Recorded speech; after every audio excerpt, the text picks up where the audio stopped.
terrified, they're worried, they don't know what hit them. It's a disturbing situation. Gaurav, a sense of about 18,000 Indians in Israel right now. The government of India has looked into their situation. What is being done to help them, to get them out of Israel? What more can you tell us about that, Gaurav? So, as of now, people are being asked to stay put where they are. The airports are open. Should somebody want to come back or leave, they may want to. But, what's amazing is the fact that the flight that we were on board, that was a completely packed flight. Israelis from across the world, they are actually coming back to be a part of their nation, to be with their families and to fight for their nation. We spoke to several youngsters who were on the flight yesterday. Unfortunately, they weren't willing to speak on camera. But their point was that this is a time when our nation needs us and we will go back and we will be there. So this is what is happening now. This entire country is coming together to stand as one and then fight back. The protests that were happening here, some of the issues that this country was grappling with, everything is now on the back burner. The main aim is the biggest attack that's taken place on Israel. They will fight back as one people. Point one. Point two, could this have happened by a ragtag terrorist organization? Clearly, no.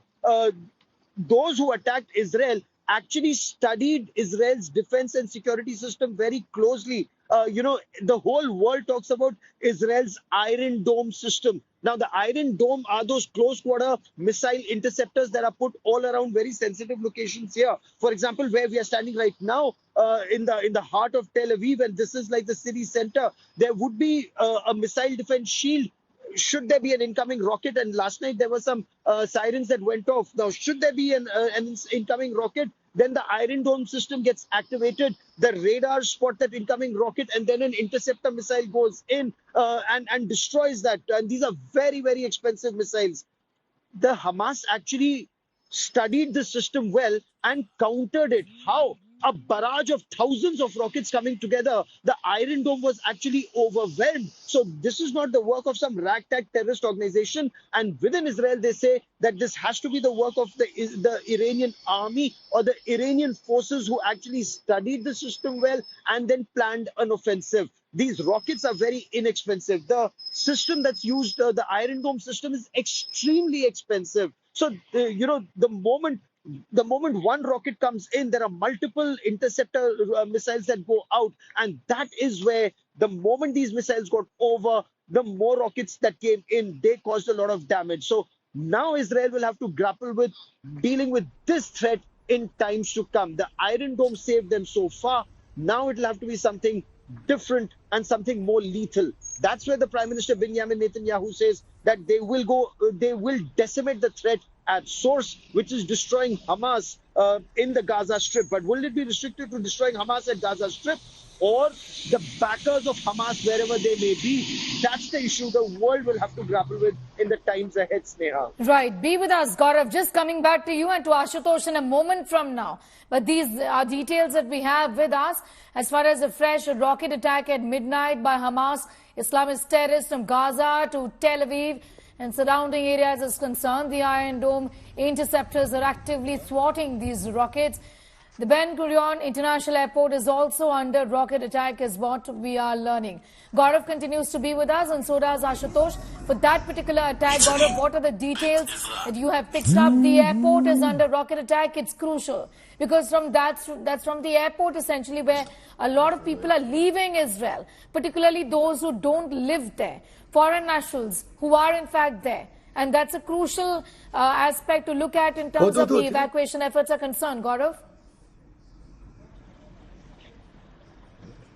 Sneha, you're absolutely right. In fact, it's the Ben Gurion Airport in Tel Aviv. We also landed at the same airport late last night, and the Air India flight, you'd recall, a day earlier was cancelled, and Air India called off all flights to Israel, given the threat.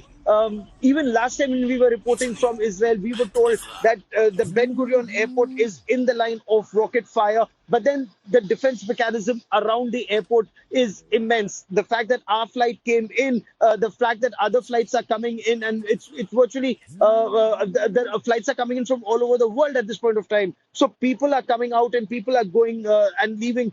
Airport is not shut. However, the threat remains. If operations intensify in the days and weeks ahead, then the apprehension is that you'd recall when we were reporting from Ukraine, we had flown in we'd flown into the country, but we could not fly out because the airports were shut. But that was a different scenario. Again, this is asymmetrical warfare. Here, the bigger threat is of a terror strike, and a terror strike that could happen anywhere, especially when a large army is now going to neutralize the threat. So the situation here, as of now, is very, very grim, very precarious. And that is why if you look all around me, let me try and show you some of these images. You have the police that's deployed here, you have the army that's deployed here, and all around where you see this area is very, very heavily fortified. You see those young soldiers going to their work.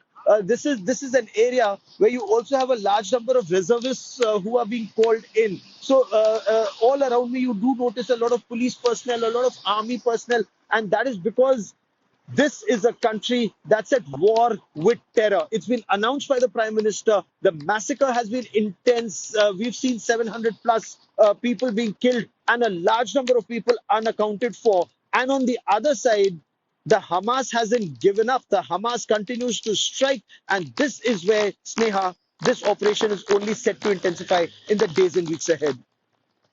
Coming back to you for more on that. We have more details coming in right now. These are Israeli airstrikes that we're reporting out just now as we speak near the shore in central Gaza, causing a large explosion with multiple secondaries suggesting a weapons depot was under struck. This again is extremely crucial, Gaurav, from the point of hits, the weapon depot getting struck, basically trying to cripple the Israeli army there essentially. Gaurav.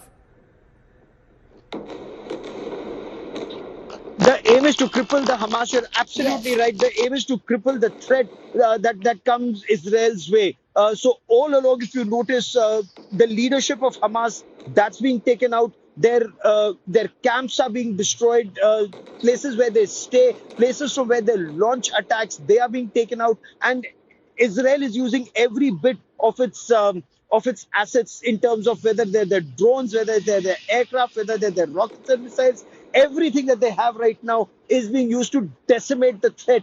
At the same time, trying to ensure that their hostages they're able to rescue. One of the officials we'd spoken to said their main aim was to first ensure that the hostages are brought out safe as quickly as possible. A task easier said than done. 2, put the fence back once again. And 3, ensure that the threat doesn't hit again. The fact that the threat is now intensified, the fact that hang gliders are being used by terrorists. So far, they were using tunnels. So far, they were also using some light drones. But hang gliders being used to come in commando-style strikes, all of that goes on to indicate that Hamas has upped the game. It's Israel now that's destroying, through intelligence-based operations, whether it's an ammunition depot, a storage camp, a terror training camp, leadership of Hamas. The effort is to take them out by all